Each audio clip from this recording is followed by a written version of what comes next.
गोपाल एक छोटे से गांव में अपने परिवार के साथ रहता था। उसकी बीवी तारा और दो छोटे छोटे बच्चे, यही उसकी सारी दुनिया थे। गोपाल के पास थोड़ी सी जमीन थी जिस पर खेती बाड़ी करके वह अपने परिवार का गुजर बसर करता था। बहुत ज्यादा कमाई तो नहीं हो पाती थी, परंतु वह थोड़े में ही बहुत खुश थे और उन्हें 2 वक्त का खाना मिल जाता था। गोपाल का स्वभाव बहुत अच्छा था। उसकी किसी से कोई लड़ाई नहीं थी। वह हर एक की मदद करने के लिए हमेशा तैयार रहता था। गोपाल के खेतों में फसल तैयार होने ही वाली थी, बस बारिश का इंतजार था। मेरे पूरे साल की मेहनत और इंतजार का फल अब हमें मिलने वाला है। बस इस बार बारिश खूब अच्छी हो जाए तो हमें फसल के अच्छे दाम मिल जाएंगे। हाँ, भगवान से यही प्रार्थना करेंगे कि बारिश अच्छी हो, जिससे कि गांव में सभी की फसल बहुत अच्छी हो। परंतु इस बार बारिश का इंतजार करते करते किसानों की आंखें थक जाती हैं। बारिश नहीं आती। पानी की कमी के कारण गांव में काफी लोगों की फसलें खराब हो जाती हैं और सूख जाती हैं। गोपाल की भी सारी मेहनत बेकार चली जाती है और पानी की कमी के कारण उसकी सारी फसल सूख जाती है। मुझे कितनी उम्मीद थी इस बार, परंतु बारिश न आने के कारण सारी मेहनत पर पानी फिर गया। अब इन फसलों के लिए मैंने जो उधार लिया था उनका पैसा मैं कहां से चुकाऊंगा? मेरे तो कुछ समझ में नहीं आ रहा। आप परेशान मत हो, भगवान सबका भला करेंगे। पड़ोस वाले दिनेश भैया के खेत भी पूरे सूख गए और उन्हें भी काफी नुकसान हुआ है। पर उनकी बीवी बता रही थी कि दिनेश भैया शहर जाने की सोच रहे हैं। तुम भी क्यों नहीं शहर जाकर कोई काम ढूंढ लेते? थोड़ा टाइम वहाँ काम करने पर कुछ पैसे जुड़ जाएंगे, तब वापस आकर कर्जा चुका देना। हाँ, मेरे सामने बस 2 ही रास्ते हैं। या तो मैं भी शहर जाकर कुछ काम करूं और थोड़े पैसे जोड़कर अपना कर्जा चुका दूं, या फिर मैं अपनी जमीन बेच दूं। परंतु इस जमीन को मैं बेचना नहीं चाहता। एक यही तो है हमारे जीने का सहारा। दोनों पति पत्नी बातचीत करने के बाद ये तय करते हैं कि गोपाल कुछ दिन शहर जाकर काम करेगा। गोपाल जाने की तैयारी करने लगता है। देखो तारा, मैं गांव से खाली हाथ जा रहा हूँ। वहीं जाकर पता चलेगा कि शहर में कुछ काम मिलता भी है या नहीं। यदि मुझे कुछ अच्छा काम मिल गया तो मैं कुछ पैसे इकट्ठे होते ही वापस गांव का चक्कर लगा लूंगा और तुम्हें कुछ पैसे खर्चे के लिए दे जाऊंगा। आप निश्चिंत होकर वहाँ काम कीजिएगा और कर्ज चुकाने के लिए पैसे जोड़िएगा। हमारी चिंता बिल्कुल मत करना। मैं और 2 छोटे छोटे बच्चे हैं, हमारा कितना खर्च होगा और फिर मैं अपने मायके जाकर रह लूंगी। आप चिंता मत कीजिएगा। अगले दिन गोपाल शहर चलने की तैयारी करता है। ये लीजिए, खाने के लिए कुछ सामान और खर्चे के लिए कुछ रुपए हैं। ये थैला संभाल कर रखना। तुम्हारे पास ये रुपए कहाँ से आए? मैंने बहुत टाइम से रोज के खर्चे से थोड़ा थोड़ा बचा कर रखे हैं ताकि मुसीबत में काम आए। सो आज इनकी जरूरत आ गई। आप रखिए इन्हें। गोपाल की आंखों में आंसू झलक आए और वो थैला लेकर वहाँ से चल दिया।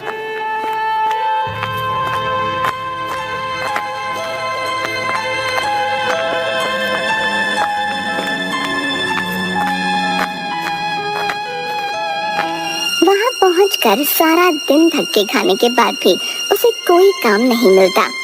गोपाल बहुत चिंतित हो जाता है और सोचने लगता है, यदि मुझे यहाँ काम नहीं मिला तो मैं अपने परिवार का खर्च कैसे चलाऊंगा? और फिर मेरे सर पर कर्जा भी तो है। हे भगवान, मेरी मदद करना। गोपाल सारा दिन इधर उधर भूखा प्यासा घूमता है पर उसे कोई काम नहीं मिलता। आखिर में निराश होकर वो एक पार्क के किनारे पेड़ के पास बैठ जाता है। तभी 2 जेब कतरे उसे देख रहे थे।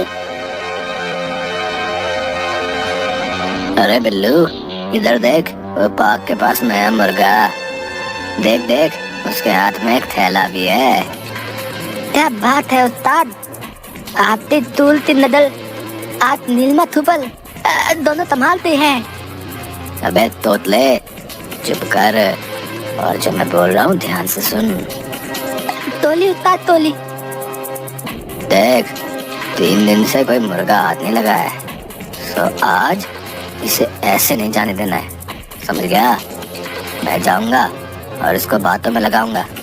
तो चुपचाप से इसका बैग उठा लेना और 1 2 11 हो जाना। समझ गया उस्ताद, समझ गया। अब देखो बिल्लू तो कमाल है। कल्लू गोपाल के पास जाकर, अरे रजनीश भाई, कैसे हो आप? हैं, इतने दिनों से देखे नहीं भैया। भाई आप कौन? माफ करना, मैंने आपको पहचाना नहीं।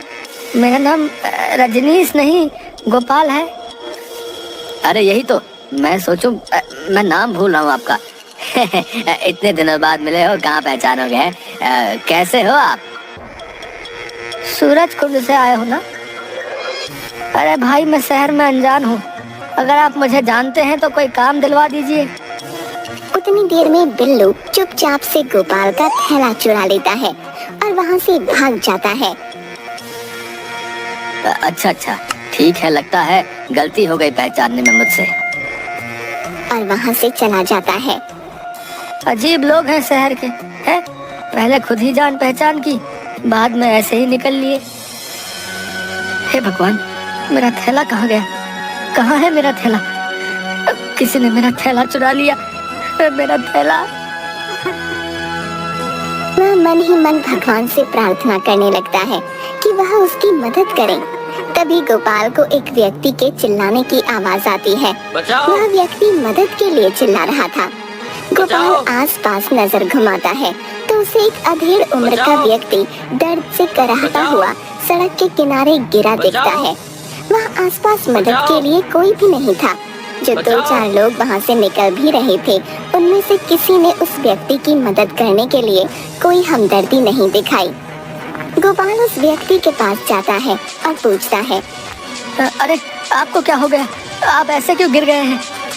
वह व्यक्ति कुछ ज्यादा नहीं बोल पाता, बस दर्द से चिल्लाता रहता है। गोपाल को कुछ नहीं सूझता। वो जल्दी से सामने रिक्शा रोककर किसी तरह उस व्यक्ति को उठाकर उसमें डालता है और हॉस्पिटल की तरफ चलने को कहता है। गोपाल उस व्यक्ति को हॉस्पिटल में ले जाकर डॉक्टर को देखने के लिए कहता है।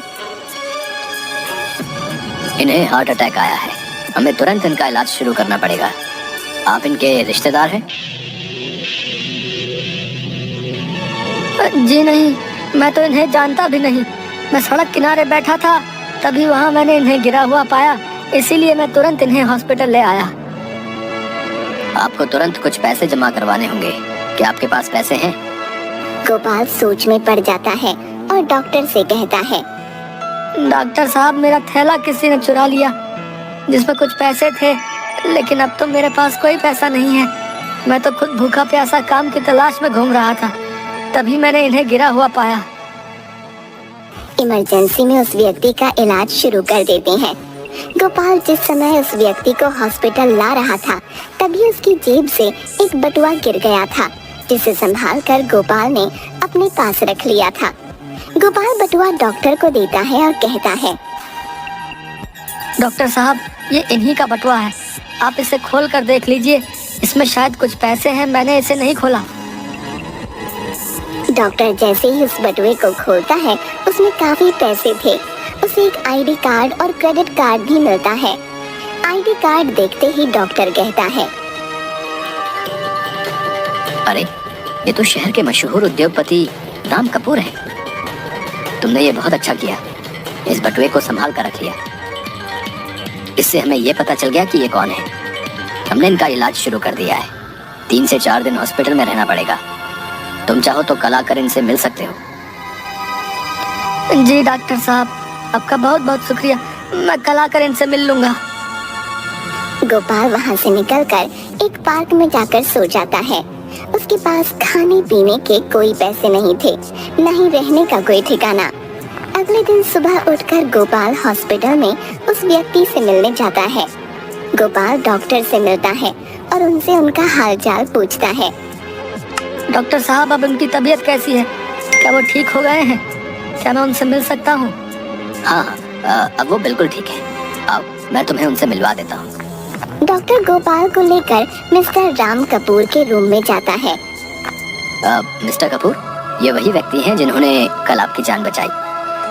यदि ये आपको समय पर हॉस्पिटल ना लेकर आते तो आपकी जान को खतरा था, और इन्होंने ही आपका बटुआ संभाल कर हमें दिया, जिससे हमें पता चला कि आप कौन हैं। अरे भाई, आपका बहुत बहुत शुक्रिया। यदि कल आप मेरी मदद ना करते तो शायद आज मैं जिंदा ना होता। आप एक नेक इंसान होने के साथ साथ ईमानदार भी हैं, वरना शहर में किसी के हाथ कोई बटुआ लगे तो वो कहाँ वापस करता है। परंतु आपने उसे संभाल कर रखा। उसमें मेरे कई कीमती क्रेडिट कार्ड और आईडी कार्ड था। आप ठीक हो गए, मुझे ये जानकर बहुत खुशी हो रही है। राम कपूर गोपाल से पूछते हैं कि वह कहाँ रहता है और क्या काम करता है। जी, मैं तो गांव में रहता हूँ और उसी दिन गांव से शहर काम की तलाश में आया था, परंतु पूरा दिन धक्के खाने के बाद मुझे यहाँ कोई काम नहीं मिला। फिर थक हार कर निराश होकर मैं एक पार्क में पेड़ के नीचे बैठ गया, जहाँ मैंने आपको गिरा हुआ पाया था। उसकी सारी बातें सुनकर मिस्टर कपूर बहुत हैरान होते हैं कि वह व्यक्ति इतनी परेशानी में था, फिर भी उसने उनकी मदद की। यह एक बहुत अच्छे इंसान की पहचान है।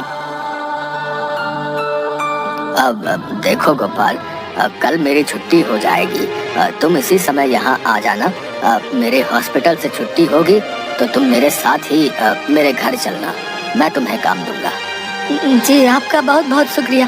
मैं कल ही समय पर यहाँ पहुँच जाऊंगा। अगले दिन गोपाल हॉस्पिटल पहुँच जाता है और राम कपूर के साथ उनके घर चल पड़ता है। राम कपूर के घर पहुँचने पर गोपाल उनका घर और गाड़ियाँ देखकर चकित रह जाता है और मन ही मन सोचता है कि वह कितने बड़े आदमी हैं। गोपाल घबराता हुआ राम कपूर के पीछे पीछे घर के अंदर पहुँचता है। राम कपूर उसे बैठने के लिए कहते हैं और उसके लिए कुछ खाने पीने को लाने को बोलते हैं। देखो गोपाल, तुम आराम से यहाँ बैठो और कुछ खा पी लो। मैं 15 मिनट में आता हूँ। गोपाल वहाँ बैठकर आराम से खाना पीना करता है। कुछ देर में राम कपूर वहाँ आते हैं और गोपाल से कहते हैं, गोपाल, मैं तुम्हारी ईमानदारी से बहुत प्रभावित हुआ हूँ। यहाँ शहर से थोड़ा दूर मेरी बहुत बड़ी फैक्ट्री है, जहाँ खेतों में काम आने वाले बीज और खेती बाड़ी में काम आने वाले सामान का उत्पादन होता है। हमारा सामान दूर दूर तक बहुत से छोटे शहरों और गांवों में जाता है। मुझे एक ऐसे व्यक्ति की तलाश है जो इन सब चीजों की जानकारी रखता हो और ईमानदारी से काम संभाल सके। क्या तुम मेरी फैक्ट्री में काम करोगे? जी, खेती बाड़ी के बारे में तो मैं काफी जानता हूँ। मैं गांव में यही काम तो किया करता था और बीज और खाद की मुझे काफी पहचान है। बाकी आप जैसे बताएंगे मैं वैसा काम कर लूंगा। तो ठीक है, तुम मेरी गाड़ी से फैक्ट्री चले जाओ। वहाँ का मैनेजर तुम्हें सारा काम समझा देगा और रहने खाने पीने की चिंता मत करना। वहीं पर पास में तुम्हें एक घर मिल जाएगा। तो यदि तुम चाहो तो अपने परिवार को भी यहाँ बुला सकते हो। तुम्हारे बच्चों के स्कूल का एडमिशन और फीस सब मैं करवा दूंगा। गोपाल ये सब सुनकर बहुत हैरान और खुश हो जाता है। आपका शुक्रिया मैं कैसे अदा करूं? आपने तो मेरी सारी परेशानी ही हल कर दी। मैं आपको शिकायत का कोई मौका नहीं दूंगा। पूरी ईमानदारी से अपना काम करूंगा। शुक्रिया तो मुझे तुम्हारा अदा करना चाहिए। तुम्हारा बहुत बड़ा एहसान है मुझ पर, जो मैं कभी चुका नहीं पाऊंगा। ये सब तो कुछ भी नहीं। यदि तुम्हें किसी भी चीज की जरूरत हो तो तुम बेझिझक मुझसे कह सकते हो। राम कपूर कुछ पैसे गोपाल को देते हैं और उससे कहते हैं कि वह गांव में जाकर अपना कर्ज चुका दे और अपने परिवार को लेकर यहाँ आ जाए। गोपाल वह पैसे लेकर खुशी खुशी गांव की तरफ रवाना हो जाता है और वहाँ जाकर अपना कर्जा चुकाकर अपने परिवार समेत वापस शहर आ जाता है।